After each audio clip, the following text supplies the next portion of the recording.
चलिए, स्वागत है सभी का आपके अपने क्लास में। तो जल्दी से सभी लोग जुड़ जाएंगे, सुबह शुरू करेंगे।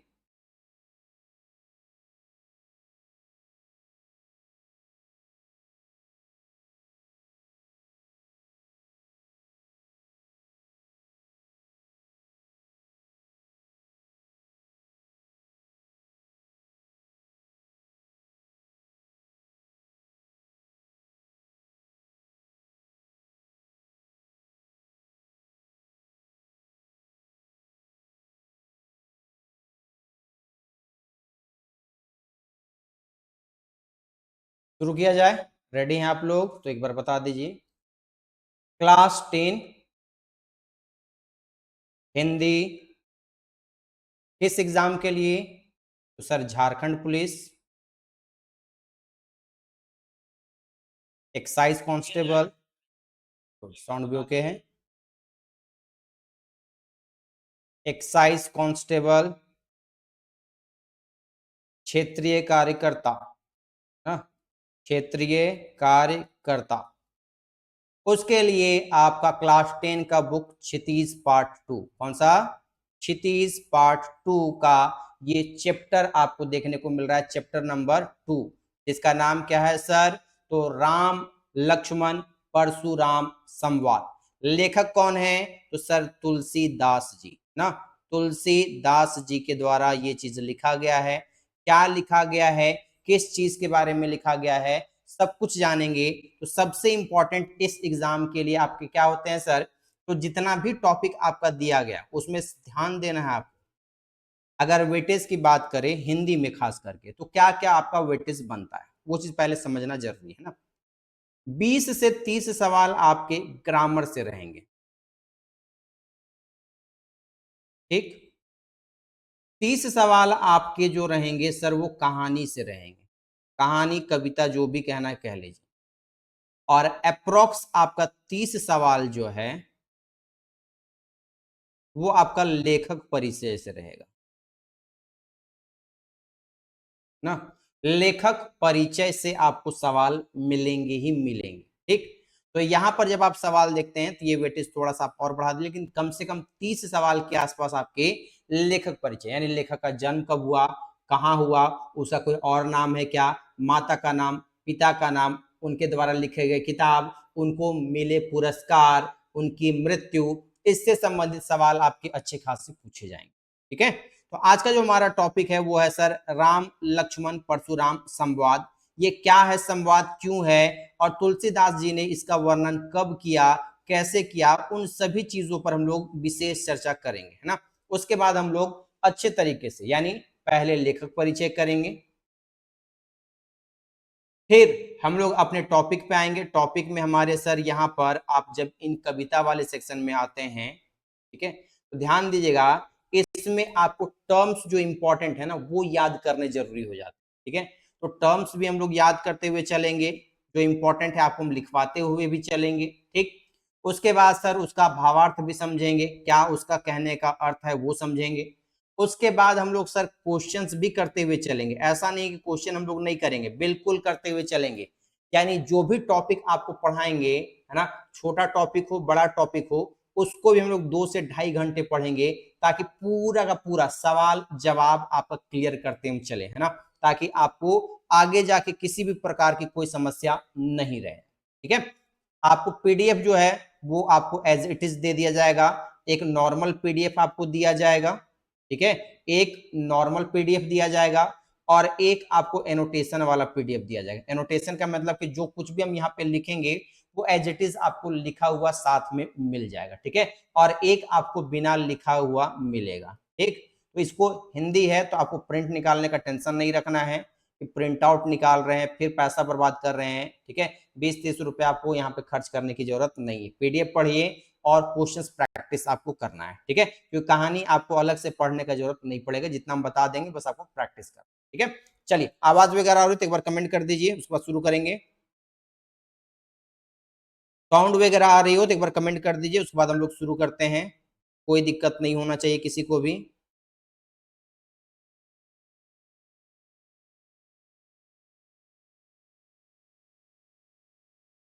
पार्ट 1 की क्लास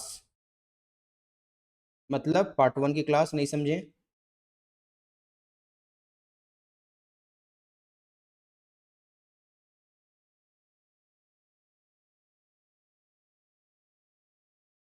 देखो ये जो टॉपिक था, पहला जो टॉपिक था उसका नाम क्या था सर? सूरदास के द्वारा लिखा गया, सूरदास के द्वारा लिखा गया उधो तुम हो अति बड़भागी वाला टॉपिक था। ठीक है, वो आपका ऐप में भी हुआ है और यूट्यूब पे भी करवाए। ठीक है, हालांकि हम उसको ऐप पे अपडेट कर देंगे। ये दूसरा चैप्टर है।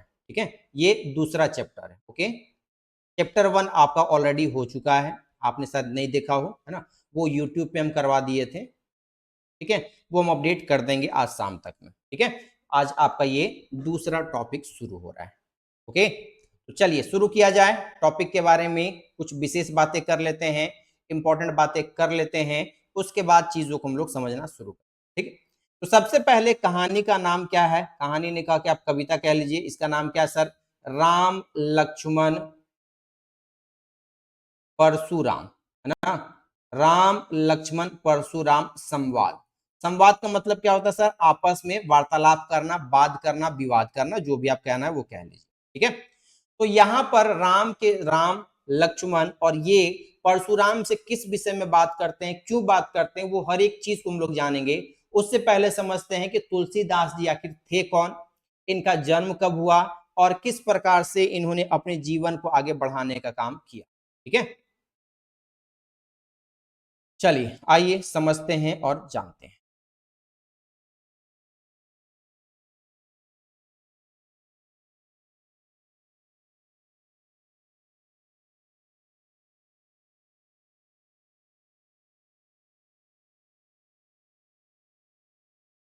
एक सेकंड रुक जाइए।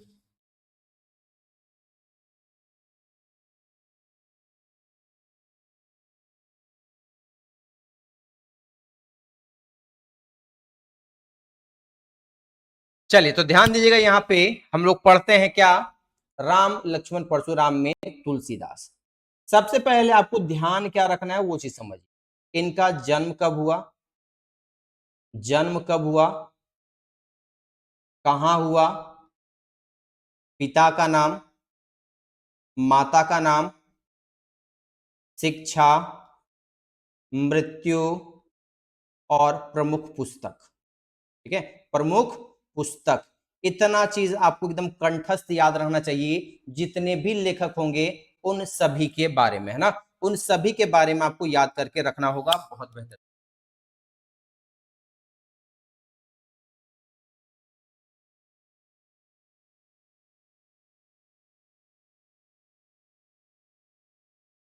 चलिए तो यहाँ पे ध्यान देना है क्या? तुलसीदास जी का जन्म याद रखिएगा सर कब होता है? तो ये 1532 ईस्वी में। कब हुआ? 1532 ईस्वी में इनका जन्म होता है। कब होता है? 1532 ईस्वी में। कहा? तो अगर क्वेश्चन इजी रहा तो सिंपली याद रखिएगा यूपी उत्तर प्रदेश में। लेकिन अगर पेपर फंसाया गया तो आपको यहाँ पे क्या करना है सर? एग्जैक्ट लोकेशन का नाम भी याद रखना है। तो डिस्ट्रिक्ट का नाम वर्तमान समय में बांदा डिस्ट्रिक्ट। कौन सा? बांदा डिस्ट्रिक्ट याद रखिएगा। और बांदा डिस्ट्रिक्ट में गांव का नाम सर राजापुर। क्या? राजापुर गांव। ठीक है, जगह का नाम। देखो बाकी कहानी आप लिखिएगा या मत लिखिएगा कॉपी में, कोई दिक्कत नहीं है, लेकिन लेखक परिचय ना एक आपके कॉपी में शॉर्ट नोट्स बनना चाहिए, है ना? लेखक परिचय खास करके आपके कॉपी में नोट्स बनना चाहिए।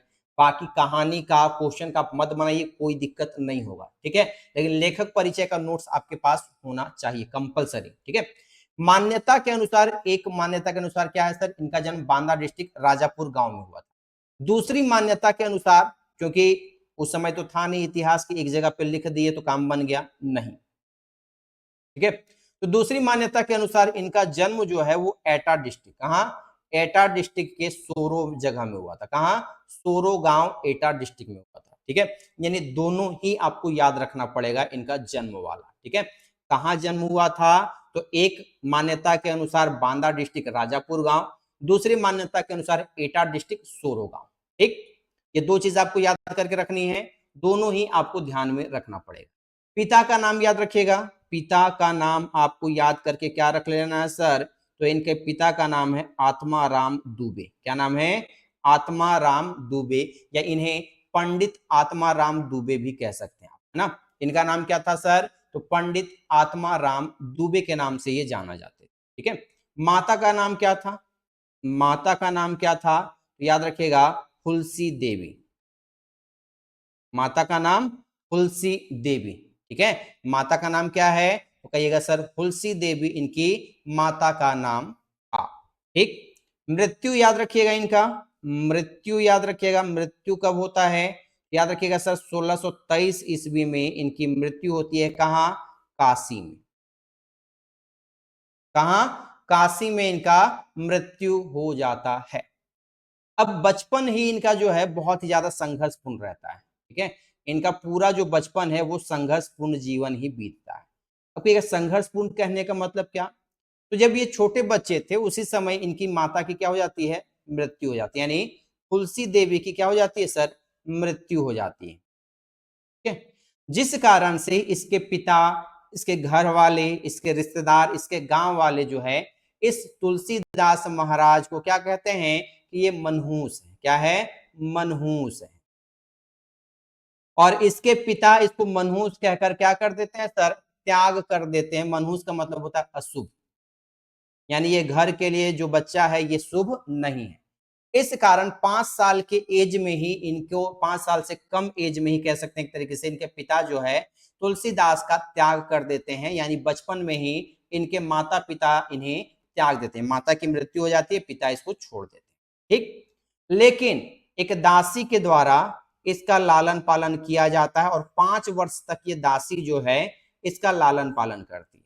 उसके बाद इसके जीवन में गुरु आते हैं और ये गुरु जो है इसका देखभाल और ये ईश्वर भक्ति की ओर इसको प्रेरित करने का काम करते हैं, ठीक है। गुरु का नाम याद रखिएगा दोस्त, गुरु का नाम याद रखिएगा नरहरि दास। नरहरि दास, क्या नाम था?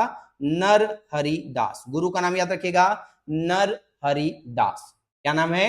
नरहरि दास इनके गुरु का नाम है। देखो हम आराम से चलेंगे ताकि चीजें आपको याद करवाते हुए चले, है ना। नहीं तो हम जाए तो पढ़ के भी हम निकल सकते हैं, कोई दिक्कत नहीं होगा। लेकिन हम चाहते हैं कि चीजें आप अच्छे से याद करते हुए चलिएगा, ठीक।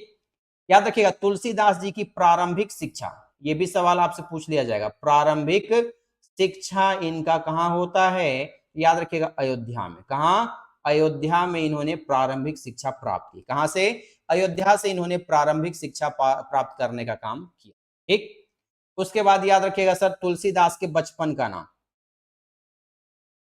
बचपन का नाम ये काफी इंपॉर्टेंट है ना। तो इनका नाम था सर राम बोला दुबे। क्या नाम था? राम बोला दुबे इनका नाम था। एक मान्यता के अनुसार कहा जाता है कि जब ये जन्म लिए उसी समय से पहली जो आवाज निकलती है इनके मुख से वो राम ही निकलता है। इस कारण से राम बोला इनका नाम पड़ जाता है, ठीक। तो इस तरीके से आप याद करके रखिएगा। तो राम जी के ये परम भक्त थे, हनुमान जी के परम भक्त थे, ठीक है। ये आपको याद करके रख लेना है। मृत्यु कब होती है? 623 ईस्वी में काशी में। एक चीज और याद रखिएगा, ये भी सवाल पूछा जाता है कि तुलसीदास किसके समकालीन थे, है ना। याद रखिएगा सर ये अकबर के समकालीन थे। किसके? अकबर के समकालीन थे। समकालीन का मतलब समझ में आता है ना, सेम एज के, है ना। यानी कि उसी पीढ़ी में, जैसे 1532 ईस्वी में तुलसीदास का जन्म हो रहा है और 1542 ईस्वी में जो है ये अकबर का जन्म हो रहा है। 1605 ईस्वी में जो है ये इनकी मृत्यु हो रही अकबर की और 1623 में मृत्यु हो रहा है तुलसीदास जी, है ना। यानी उसी काल में जब राजा बना था ये, उसी टाइम पे ये फेमस भी हुए थे, है ना। हालांकि इनका आपस में कोई लेना देना नहीं था, ये चीज भी आपको ध्यान में रखना है, क्योंकि तुलसीदास जी का मैक्सिमम समय जो है वो कहाँ पे सर? तो याद करके रख लीजिएगा, ये आपके तुलसी घाट में रहने का काम करते थे ना। कहाँ पे सर? बनारस की। कहाँ? तो इनका निवास कह सकते हैं, ठीक है। ये रहते कहाँ थे? याद रखिएगा, रहते कहाँ थे? तो प्रारंभिक शिक्षा इन्होंने कहां से प्राप्त की? कहिएगा अयोध्या से। उसके बाद ये कहां पे सर? तो याद करके रख लीजिएगा, शिक्षा के बाद ये कहां आए? तो वाराणसी आए। कहां आए? कहां रहते थे? वाराणसी में, ठीक। वाराणसी में ही आने के बाद इन्होंने क्या किया सर? वाराणसी में वेद, वेदांग, ज्योतिष, हिंदू दर्शन, हिंदू दर्शन की शिक्षा प्राप्त की। ठीक, ये भी आपको ध्यान में रख लेना है। ये कहाँ रहते थे तो याद करके रख लीजिएगा सर, बनारस के, वाराणसी के तुलसी घाट में, है ना। अब जाहिर सी बात है इनके नाम पर ही तुलसी घाट पड़ेगा। तुलसी घाट का पुराना नाम याद रखिएगा, पुराना नाम याद रखिएगा, क्या था सर? लोलार्क घाट। क्या नाम था? लोलार्क घाट के नाम से जाना जाता था। ठीक है, क्या? लोलार्क घाट के नाम से जाना जाता था, जहां पर ये रहा करते थे। ठीक है, उसके अलावा सर इंपॉर्टेंट चीजें आपको जो याद करके रख लेनी है, इनके द्वारा रचित किताबें, ग्रंथ या जो भी आपको कह लेना है पुस्तक, है ना। सबसे फेमस इनका कौन सा है सर? तो रामचरितमानस। कौन सा है?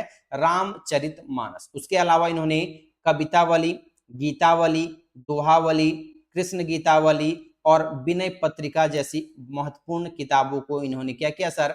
रचना करने का काम किया, है ना। तो याद रखिए यहाँ पे अब आपका ये इंपॉर्टेंट हो जाता है, एक सवाल आपका यहाँ से पूछा जाएगा ना।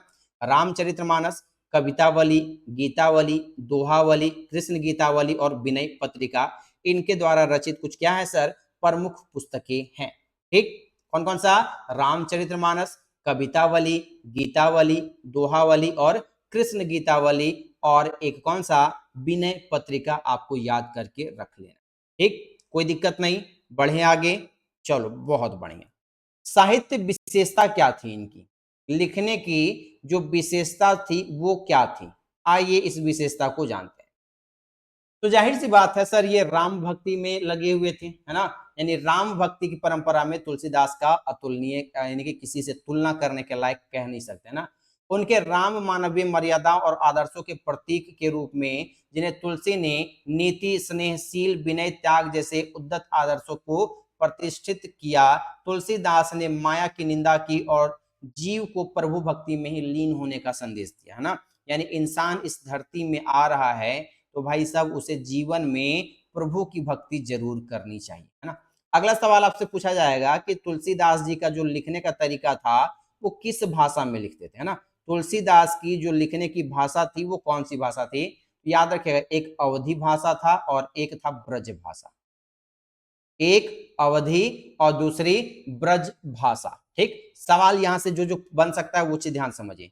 रामचरितमानस जो है, रामचरितमानस जो है, ये किस भाषा में है?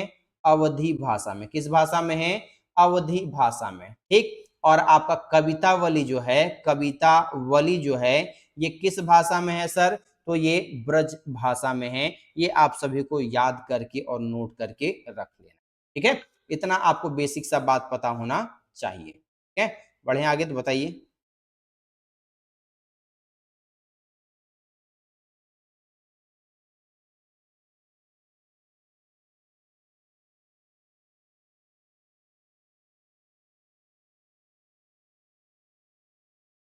चलिए, यहाँ पे ये बेसिक बेसिक बातें आप सभी को याद करके नोट करके रख लेना है। बढ़े आगे।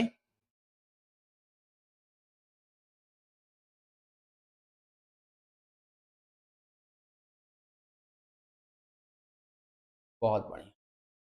चलिए आ जाइए अपने काम की चीजों ना। यहाँ पर जो टॉपिक आपको पढ़ना है उसका नाम क्या है? राम लक्ष्मण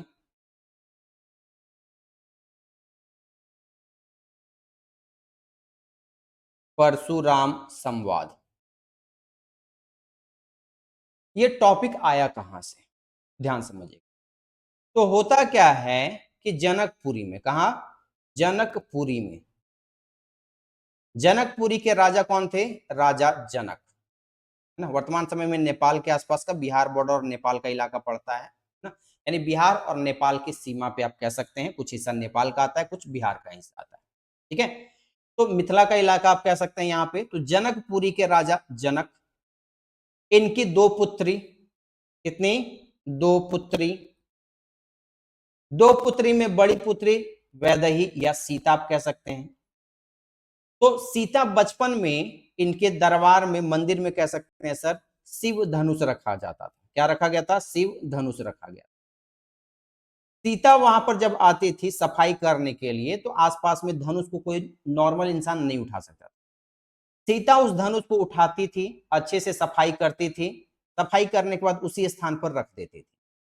राजा जनक ने जब इस चीज को देखा तो उन्हें बड़ा आश्चर्य हुआ कि एक लड़की होके, एक औरत होके, एक महिला होकर इस शिव धनुष को उठा सकती है, जिसे बड़े बड़े योद्धा भी नहीं उठा सकते हैं, हिला सकते हैं, उसे एक नॉर्मल सी बच्ची जो है वो उठा रही है, यानी ये कोई साधारण तो नहीं हो सकती, जो अच्छे से शिव धनुष को सफाई करके रख दे रही है। ठीक है, उसके बाद यहाँ पे राजा जनक के मन में विचार आया कि अगर ये नारी होकर इस धनुष को उठा सकती है तो मैं सीता का विवाह उसी से करवाऊंगा जो इस धनुष पर प्रत्यंचा चढ़ा देगा, यानी उस रस्सी को जो है जोड़ने का काम करे। इसलिए यहां राजा जनक ने अपने जनकपुरी में क्या किया सर, सीता के स्वयंवर का आयोजन किया। क्या किया? सीता के स्वयंवर का आयोजन किया। ठीक है, सीता के स्वयंवर में अनेक राजाओं की क्या होती है सर, आगमन होते, जिसमें देवता, दानव, रावण, हर एक व्यक्ति वहां पे पहुंचा हुआ था ना। सभी वीर योद्धा पहुंचे, बट उस धनुष को हिला ना सके, है ना, उस धनुष को हिला ना सके। उसी सभा में, है ना, होता क्या है, उसी सभा में क्या होता है सर, तो यहाँ पे कौन मुनि कहिएगा सर, यहाँ पर विश्वामित्र। नाम क्या था? विश्वामित्र जो है वो अपने दो शिष्यों के साथ में, कौन कौन, तो सर राम और लक्ष्मण के साथ में। किसके किसके साथ में? राम और लक्ष्मण के साथ में वो जनकपुरी पहुंचने का काम करते हैं, उस सभा में भाग लेने के। ठीक, विश्वामित्र जी के आने के बाद जितने भी राजा थे वो सब के सब प्रयास करते हैं धनुष को तोड़ने का, लेकिन कोई भी सफल नहीं हो पाता है।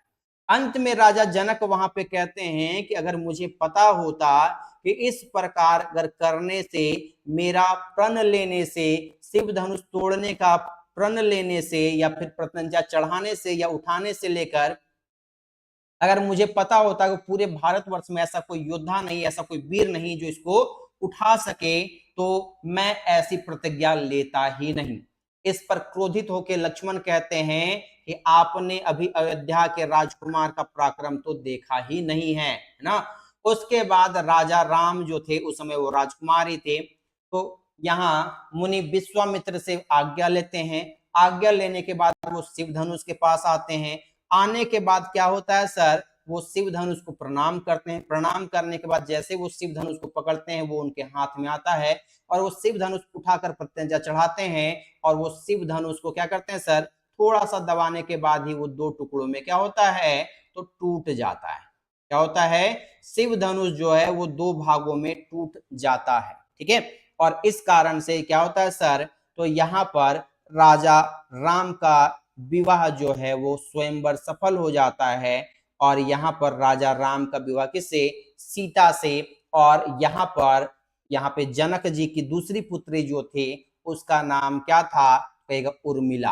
तो उर्मिला का विवाह किससे निर्धारित किया जाता है सर, तो उर्मिला का विवाह निर्धारित किया जाता है लक्ष्मण से। लेकिन एक समस्या क्या आ जाती है, लक्ष्मण से बड़ा था एज में भरत। भरत जी जो थे वो लक्ष्मण से क्या थे, बड़े थे। तो नियम के अनुसार बड़े भाई के रहते हुए छोटे भाई का विवाह हो नहीं सकता है, हिंदू सभ्यता में यही चीज है ना। इस कारण से फिर क्या होता है, तो भरत का भी विवाह तय किया जाता है। और भरत का विवाह तय किया जाता है जनक के, राजा जनक जो थे, जनक के भाई जिनका नाम था कुशध्वज, याद रखिएगा नाम, है ना। राजा जनक के भाई का नाम क्या था, कुशध्वज। तो कुशध्वज के भी दो पुत्रियां थी, एक का नाम था मांडवी और दूसरे का नाम था सुतकृति। क्या नाम था, सुतकृति। ठीक है, तो मांडवी का विवाह कर दिया जाता है, भरत से तय कर दिया जाता है। मांडवी का विवाह किससे, भरत से। और सुतकृति का विवाह हो जाता है सर शत्रुघ्न से।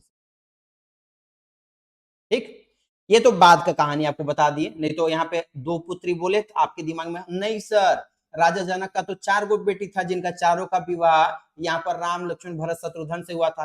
पढ़े तो आधा अधूरा है, हमको पता है, इसलिए आपको कॉन्सेप्ट पहले क्लियर कर दिए कि राम का विवाह सीता से, और सीता की छोटी बहन जिसका नाम क्या था सर, तो याद रखिए उर्मिला। उर्मिला का विवाह लक्ष्मण से, और राजा जनक के भाई का नाम था कुशध्वज, उस ध्वज की दो पुत्रियां, एक का नाम मांडवी, दूसरे का नाम सुतकीर्ति। तो मांडवी का विवाह किया गया भरत से और सुतकीर्ति का विवाह किया गया शत्रुघ्न से। ये तो विवाह की कहानी आपको बता दी। लेकिन होता क्या है यहाँ पर, कहानी से पहले जैसे ही धनुष टूटता है, इस धनुष के टूटने से जो शिव के सबसे बड़े भक्त कह सकते हैं और शिव के चेला, क्योंकि शिव भगवान ने ही उन्हें क्या किया था सर, तो शिव धनुष ने ही उन्हें युद्ध विद्या की कला सिखाई थी। इनका नाम क्या था, परशुराम। परशुराम को जैसे ही खबर मिलता है कि शिव धनुष टूट गया है, भंग हो गया है, वो तुरंत कहां पहुंचते हैं, राजा जनक के दरबार में पहुंचते हैं। और आने के बाद यहाँ पर वाद विवाद होना शुरू होता है। ये परशुराम आने के बाद कहते हैं कि इस शिव धनुष को किसने तोड़ा, जो तोड़ा है वो मेरा शत्रु हो सकता है, ठीक है, मेरा शत्रु ही है, मैं उसकी हत्या करूंगा, वध करूंगा। इस पर लक्ष्मण जी बहुत ही उल्हाने अंदाज में, यानी मजाक करने के सेंस में या चिढ़ाने के अंदाज में वाद विवाद करते हैं और एक एक करके उनके सवालों का जवाब देने का काम करते हैं। और इस प्रकार से परशुराम का धीरे धीरे गुस्सा और बढ़ता जाता है और यहाँ पर लक्ष्मण उन्हें और ज्यादा चिढ़ाने का काम करते हैं।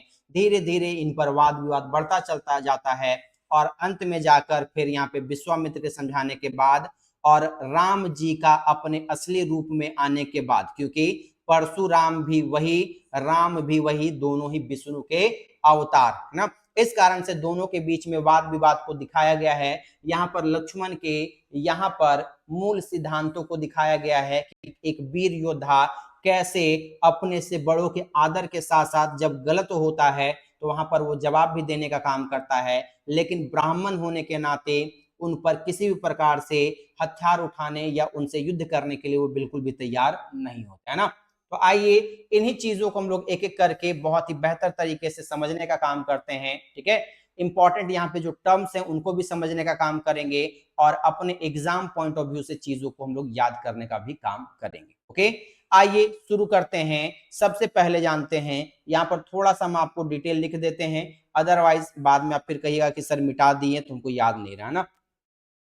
याद रखिएगा, जनक के दो पुत्री, पहले लिख लीजिएगा भाई, है ना। यहाँ पे लिखा हुआ रहेगा, बाकी पीडीएफ में आपका मिट जाएगा, है ना। उधर जो लिखे हुए हैं वहां पे हमको चाहिए जगह। सीता और उर्मिला, ठीक। इसका विवाह राम से, इसका विवाह लक्ष्मण, ठीक। जनक के भाई की बेटी, भाई का नाम क्या था, याद रखिएगा सर, भाई का नाम था आपका ये कुशध्वज, कुशध्वज। कितनी, दो बेटी थी, एक का नाम क्या था सर, मांडवी, और दूसरे का नाम क्या था, सुतकृति। मांडवी का विवाह भरत से और सुतकृति का विवाह शत्रुघ्न से।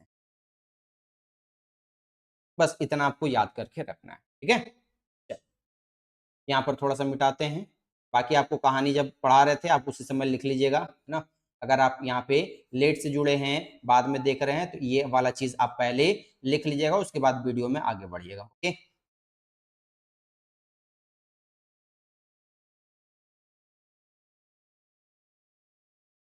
देखो हड़बड़ा के पढ़ के निकल जाने से कोई फायदा नहीं है ना। चीजों को समझ के पढ़िएगा तो लंबे समय तक याद रहेगा। नहीं तो ये टॉपिक हम आधा घंटा में भी खत्म कर सकते हैं, कोई बहुत बड़ा बात नहीं है मेरे लिए। लेकिन हम चाहते हैं कि इसमें टाइम हम एक बार दें, आपको बार बार देने का जरूरत न पड़े। यानी एक बार आप क्लास देखिए और दोबारा में आपको केवल केवल पीडीएफ पढ़ना पड़े ना, और कुछ नहीं। क्लास देखने का टेंशन अगर रख लग रहा है तो फिर कहीं ना कहीं आप गड़बड़ कर रहे हैं ना। पहले हम लोग कविता पढ़ते हैं, यानी कि चौपाई जिसको हम लोग कहते हैं, पहले चौपाई को पढ़ते हैं। उसके बाद इसमें इंपॉर्टेंट जो आपके वर्ड्स हैं उसको हम नोट करवाएंगे। नोट करवाने के बाद फिर इसका हम लोग अर्थ देखेंगे, ठीक है। आइए सबसे पहले क्या कह रहा है, पहले एक बार खुद से पढ़ने का कोशिश कीजिए, एक बार खुद से पढ़ने का कोशिश कीजिए, उसके बाद हम इसको पढ़ेंगे।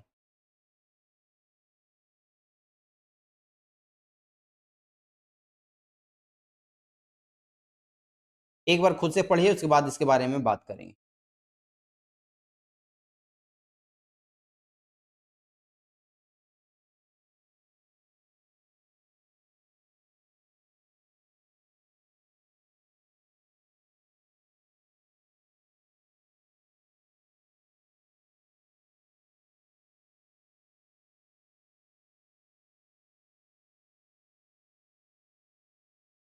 चलिए बढ़े आगे।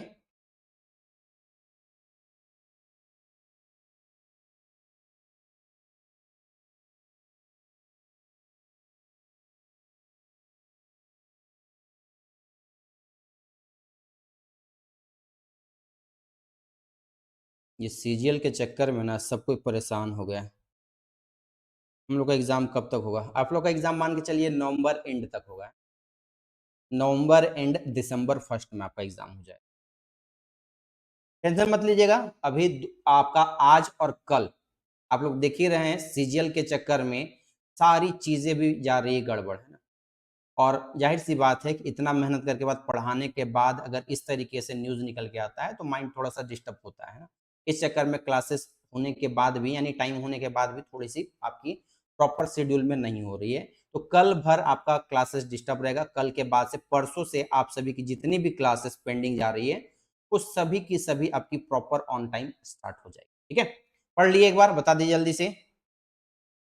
आइए इसको पहले पढ़ते हैं, उसके बाद समझने का काम करते हैं कि इसमें कहना क्या चाह रहा है। ठीक है, ध्यान से सुनिए।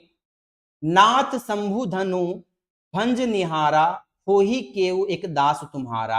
ऐसु कह कहीं किन मोही, सुनी रिसाई बोले मुनि कोही। सेवकु सो जो करे सेवकाई, अरि करनी करी कराई लड़ाई। सुनहु राम जेहि शिव धनु तोरा, सहस बाहु सम सो रिपु मोरा। सो बिलगाऊ बिहाई समाजा, न त मारे जहि सब राजा।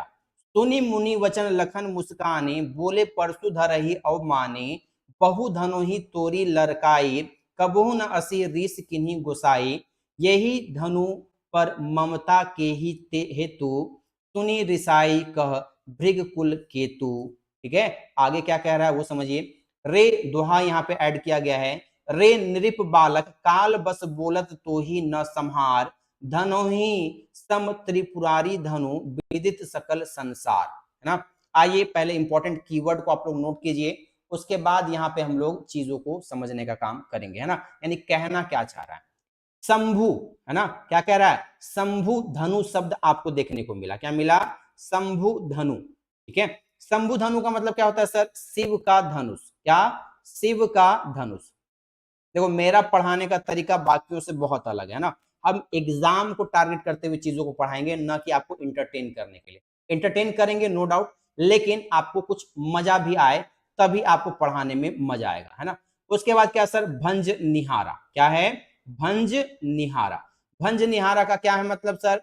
भंग करने वाला, भंग करने वाला या तोड़ने वाला,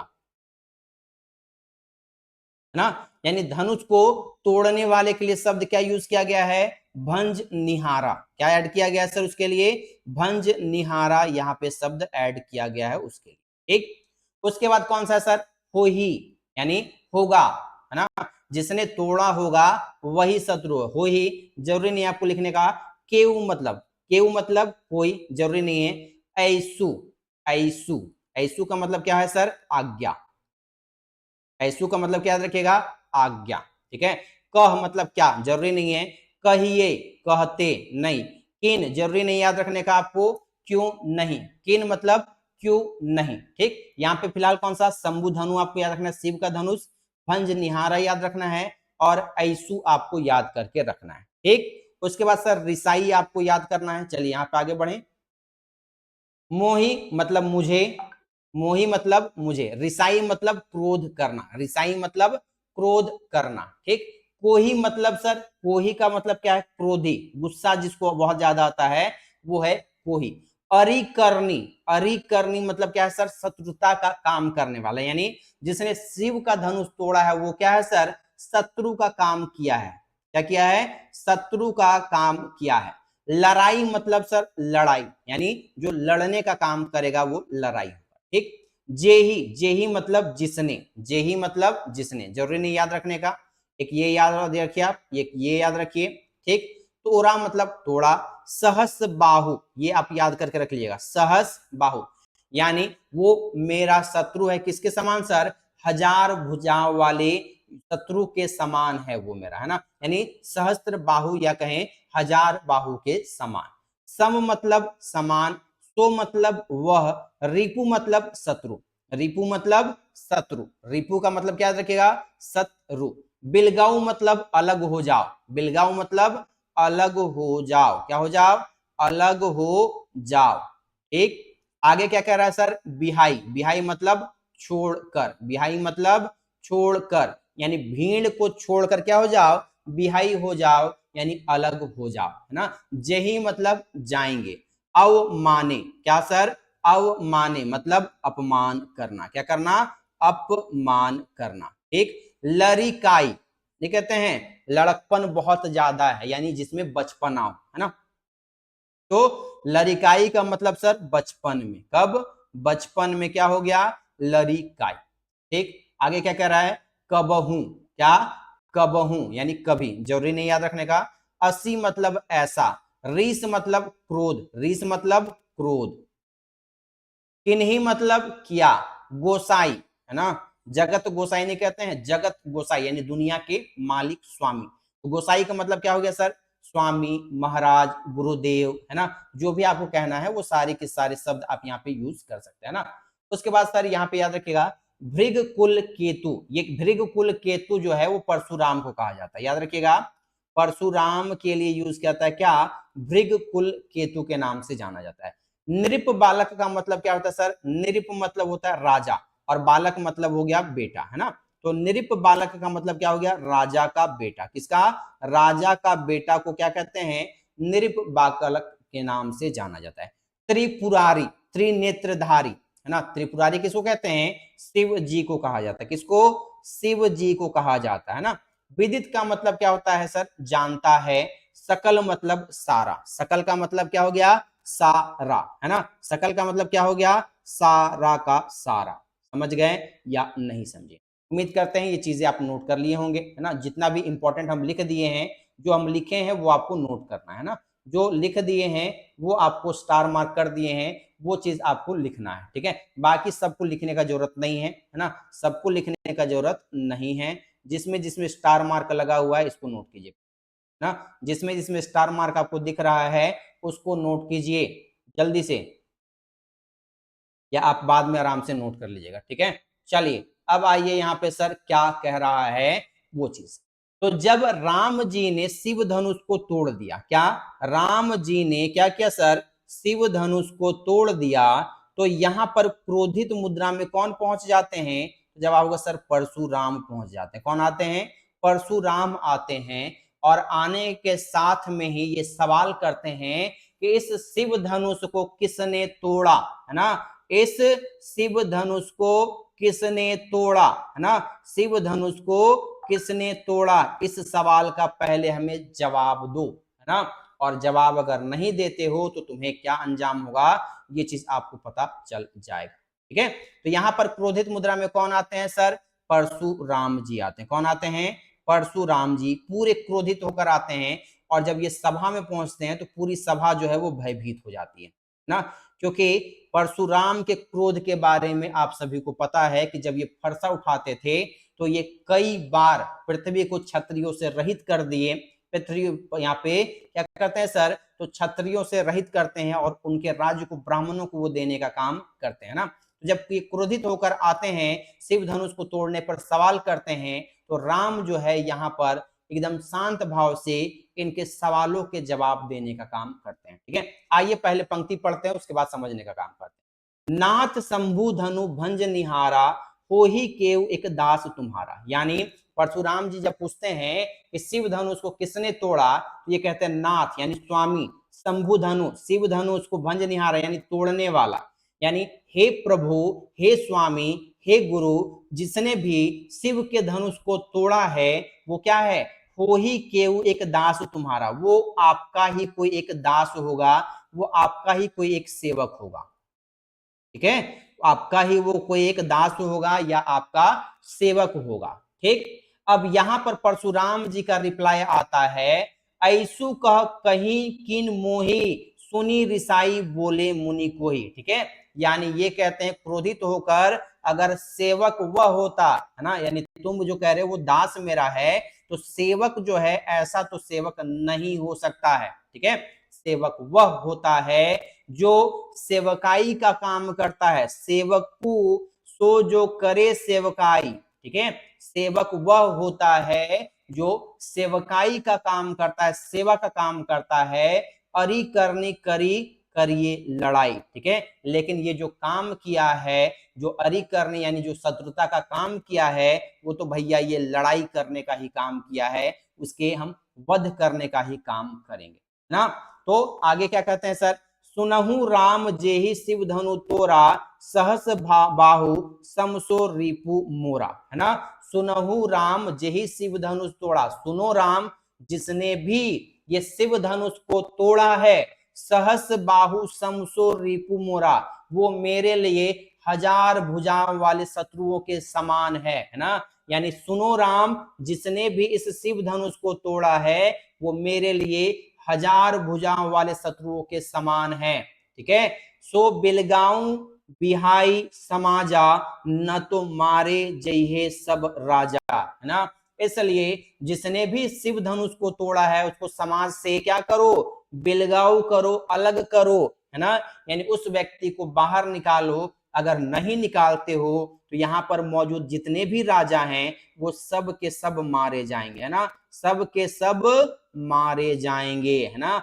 इसलिए क्या करो, तो जिसने भी इस धनुष को तोड़ने का काम किया है उसे बाहर निकालने का काम करो, नहीं तो कोई नहीं बचेगा, ठीक है। ये किसके कहने थे, परशुराम जी के कहने। अब ये सब सुन के गुस्सा आ गया किसको, लक्ष्मण को। किसको आ गया, लक्ष्मण को गुस्सा आ गया।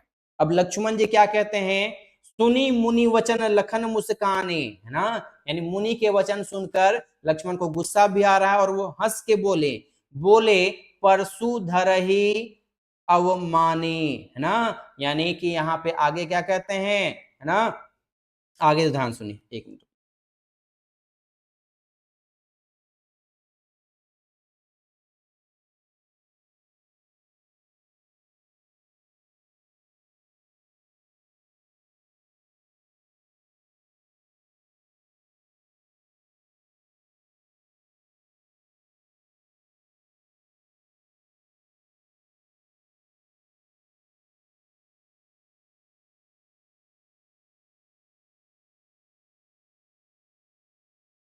चलिए आगे देखिए क्या बोले, सुनी मुनि वचन लखन मुस्काने, बोले परसु धरही अवमाने। अवमाने मतलब अपमान करते, क्या करते हुए, अपमान करते हुए। क्या बोल रहे हैं कि मुनि के वचन सुनकर लक्ष्मण जी मुस्कुराए और परशुराम जी का अपमान करते हुए वे बोले, है ना, यानी कि चिढ़ाने के अंदाज में। बहु धनु ही तोरी लरिकाई, कबहू न असी रीस किन्हीं गोसाई।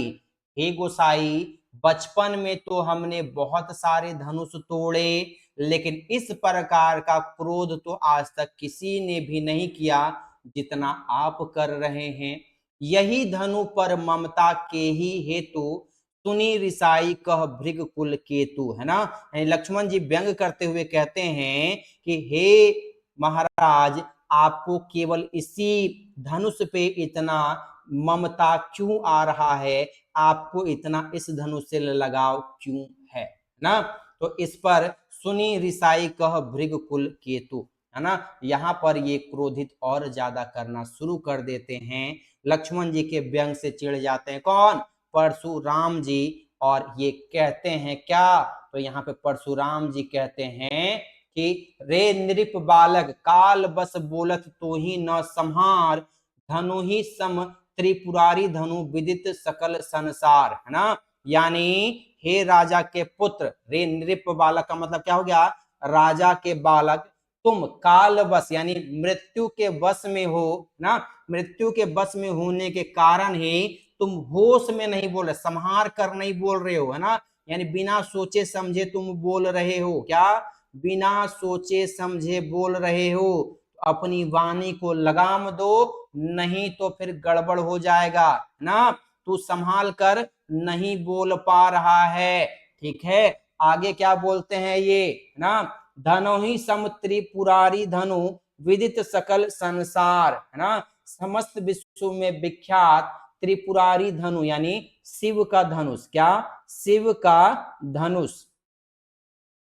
त्रिपुरारी धनु का मतलब क्या हो गया सर? शिव का धनुष जो है, यानी कि पूरे संसार में जो विख्यात है शिव का धनुष, क्या तुझे ये धनु ही के समान, धनु यानी बचपन में तोड़े गए धनुष के समान ही लग रहा है, बचपन में तोड़े गए धनुष के समान ही दिखाई पड़ रहा है ना? तो यहाँ पर ये कहते हैं, रे नृप बालक काल बस बोलत तो ही न संहार, धनु ही सम त्रिपुरारी धनु विदित सकल संसार, यानी कि हे राजा के पुत्र या अरे राजा के पुत्र, तुम कालवश यानी मृत्यु के वश में हो, फिर भी तुम अपनी वाणी को संभाल कर नहीं बोल रहे हो, पूरे संसार में पूरे विश्व में प्रसिद्ध शिव के धनुष को तुम बचपन में तोड़े गए धनुष के समान या धनुया के समान ही समझ रहे हो, है ना?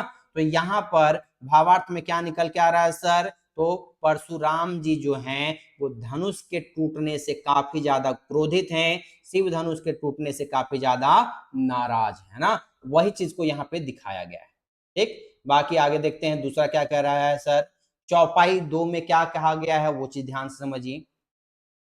चौपाई 2 में क्या कहा गया है उस चीज को ध्यान से समझिए और इसको पढ़ते हैं।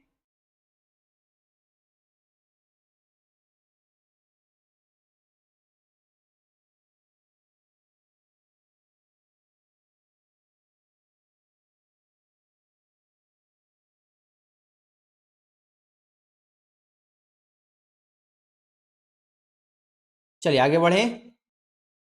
कोई दिक्कत यहां तक समझने में? एक बार बताइए, यहां तक समझने में कोई दिक्कत नहीं ना? राकेश, अद्या, कॉन्सेप्ट क्लियर है? बाकी आप लोग पढ़ लीजिएगा यहाँ पे, है ना? ये हम यहाँ पे डिटेल में लिख दिए हैं। एनालिसिस जो है आप पूरा का पूरा यहाँ पे आराम से पढ़ सकते हैं ना, कहानी के तरीके से पूरा आपको दिया हुआ है, आप आराम से इसको पढ़ सकते हैं कि क्या कहना चाह रहा है। ठीक, चौपाई 2 क्या कह रहा है वो ध्यान समझिए, एक बार पढ़ते हैं, उसके बाद भावार्थ समझेंगे, फिर इसका मीनिंग समझेंगे। ओके, आइए समझिए। लखन कह हंसी हमरे जाना, सुनहु देव सब धनुष समाना, का क्षति लाभू जून धनु तोरे, देखा राम नयन के भोरे, छुवत टूट रघुपति पतिहु ना दोसु, मुनि बिनु काज करिए कत रोसु, बोले चीते परसु की औरा, रे सठ सुनही सुभाव न मोरा, बालकु बोली बधो नहीं तोही, केवल मुनि जड़ जानही मोही, बाल ब्रह्मचारी अति को ही, ठीक है, विश्व विदित क्षत्रिय कुल द्रोही, भुज बल भूमि भूप बिनु कीन्ही, विपुल बार मही देवहान दीन्ही, सहस बाहु भुज वेद निहारा, परसु बिलो को महिप कुमारा। एक, अब इसके मीनिंग को समझते हैं, उससे पहले यहाँ पर जो दोहा दिया उसको पढ़ते हैं ना। मातु पिते ही जानी सोच बस करसे, महिष किशोर गर्वन के अरबक दलन, परसु मोर अति घोर, है ना? आइए पहले इंपॉर्टेंट टर्म्स को समझते हैं, उसके बाद इसका भावार्थ समझने का काम करेंगे। ठीक है, हंसी का मतलब क्या है सर? हंसकर। हमरे का मतलब है मेरे। सुनहु का मतलब होता है सुनो। क्षति का मतलब, क्षति मतलब आप नॉर्मली जानते हैं कि क्षति हो गया, नुकसान हो गया ना। जून का मतलब क्या है सर? पुराना। जून का मतलब पुराना ना। तोरे का मतलब तोड़ने में। भोरे मतलब धोखे से, है ना? भोरे का मतलब क्या है? धोखे से। छुवत ही यानी धोखे से छूते ही क्या हो गया? टूट गया। रघुपति यानी रघुपति हु, राम के लिए रघुपति। रघुपति किसके लिए यूज किया जाता है सर?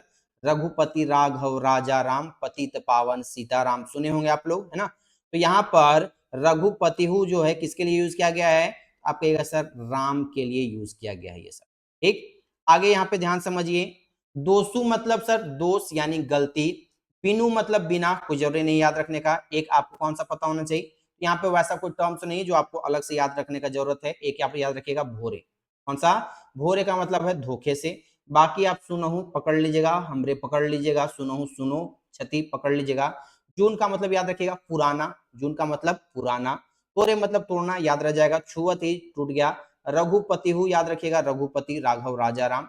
दोषु मतलब दोष गलती। बिनु मतलब बिना। काज मतलब कारण। रोसु मतलब क्रोध करना, रोसु का मतलब क्रोध करना। चीते का मतलब है देखकर। परसु मतलब सर फरसा, परशुराम का फरसा जो है वो परसु कहलाता है। सठ, सठ मतलब दुष्ट ना, नहीं कहते हैं बहुत सठी हो गया है, बहुत बदमाश हो गया है, दुष्ट होना। तो नहीं, सुना है। सुभाव, सुभाव का मतलब स्वभाव। वधो, वधो का मतलब है वध करता हूं, वधो का मतलब वध करता हूं। तो ही का मतलब क्या है सर? तुझे।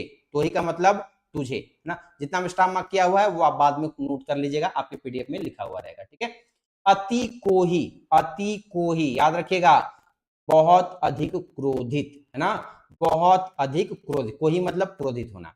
विश्व विदित यानी दुनिया में प्रसिद्ध है कि मेरा फरसा कितना खतरनाक है और मैंने कितने बार क्षत्रियों का नाश किया है। द्रोही का मतलब क्या है सर? द्रोही का मतलब घोर शत्रु, द्रोही का मतलब घोर शत्रु। भुज बल का मतलब क्या है? भुजाओं के बल से, भुज बल का मतलब क्या है? भुजाओं के बल से। किन्हीं का मतलब है कई बार, किन्हीं का मतलब है कई बार। भूप का मतलब क्या होता है? राजा, भूप, नृप, ये सब राजा के लिए यूज करते हैं। विपुल का मतलब क्या है? बहुत। मही देवन्ह, मही देवहन यानी ब्राह्मणों को, ठीक है, किसके लिए? ब्राह्मणों के। और महिप कुमार का मतलब क्या होता है? राजकुमार। छेद निहारा मतलब कि क्या किया सर? काट डाला, गर्दन सहित अलग कर दिया। बिलुकु मतलब है सर देखकर। गर्भन्न मतलब सर गर्भ में, ठीक है। अर्भक का मतलब क्या होता है सर? बच्चा, यानी पेट में जो बच्चा होता है उसके लिए गर्भन अर्भक शब्द यूज किया जाता है। दलन का मतलब क्या होता है? कुचलने वाला। अति घोर मतलब सर अत्यंत या अत्यधिक भयंकर, अत्यधिक भयंकर, ठीक है। आइए, शब्द आपको समझ में आ गए, अब आते हैं सर अपने कॉन्सेप्ट पर, है ना। क्या कह रहा है एक एक करके समझने का काम करते हैं ना, एक एक करके समझने का काम करते हैं। ध्यान से समझिए, जब परशुराम का यहाँ पर क्रोध बढ़ता है तो लखन जी और उसको ज्यादा क्या करते हैं? चिढ़ाने का काम शुरू कर देते हैं ना। यानी लक्ष्मण जो है काफी ज्यादा व्यंग करने पर जोर देते हैं और काफी जोर जबरदस्ती से उनको और अधिक चिढ़ाने का काम करना शुरू कर देते हैं, ठीक है। अब इस प्रकार से क्या क्या बातें होती है वो सारी की सारी चीजें हम लोग समझने और जानने का काम करते हैं, ठीक है। आइए समझते हैं। लखन कहा हंसी हमरे जाना, सुनहु देव सब धनुष समाना। यानी लखन हंसते हुए कहते हैं, मुस्कुराते हुए कहते हैं कि सर, यानी कि महाराज, गुरुदेव, सुनहु देव सब धनुष समाना, यानी जितने भी धनुष है ना हमारे अनुसार सब एक ही जैसे हैं ना। क्या है? लक्ष्मण जी हंस के परशुराम जी से बोले कि सुनिए गुरुदेव, मेरी समझ के अनुसार दुनिया में जितने भी धनुष हैं वो सब एक समान हैं, चाहे जिसको मैंने बचपन में तोड़ा या मेरे भाई राम ने अभी इसको तोड़ा, वो सारे के सारे धनुष एक समान है। का क्षति लाभु जून धनु तोरे, देखा राम नयन के भोरे। क्या कह रहे हैं? लक्ष्मण जी कहते हैं श्री राम की ओर देखकर बोले कि इस धनुष के टूटने से क्या लाभ, जून धनु तोरे, यानी पुराना जो धनुष था इसके टूटने से आपको क्या दिक्कत हो रहा है, हमको समझ में ही नहीं आ रहा है ना। वही कहते हैं का क्षति लाभु जून धनु तोरे, देखा राम नयन के भोरे, है ना। यानी राम जी ने केवल आंख भर के उसको देख लिया तो ये जो पुराना धनुष था वो टूट गया। बताओ भाई, इतना भयानक मजाक उड़ाया जा रहा है, वो भी शेषनाग जी के द्वारा विष्णु के अवतार को ना। अब इस तरीके से राम जी ने तो केवल इस धनुष को छुआ था, लेकिन यह धनुष तो छूते ही क्या हो गया? टूट गया। छुवत टूट रघुपति न दोषु, यानी ये पुराना जो धनुष था एक आंख भर के राम ने देखा और उनके छूते ही वो धनुष टूट गया। मुनि बीनु काज करिए कत रोसु, यानी हे मुनिवर, आप बिना कारण ही क्यों इतना क्रोधित हो रहे हैं? आपको इतना क्रोध होना शोभा तो नहीं दे रहा है। राम जी का इसमें कोई दोष नहीं ना। बोले चिते परसु की औरा, है ना, रे सट सुनही स्वभाव न मूरा, है ना। यानी परशुराम जी अपना परशु संभालते हुए देखते हुए बोलते हैं, रे हट बुद्धि, तुम मेरा स्वभाव नहीं जानते हो, तुम्हें पता नहीं है मेरे बारे में।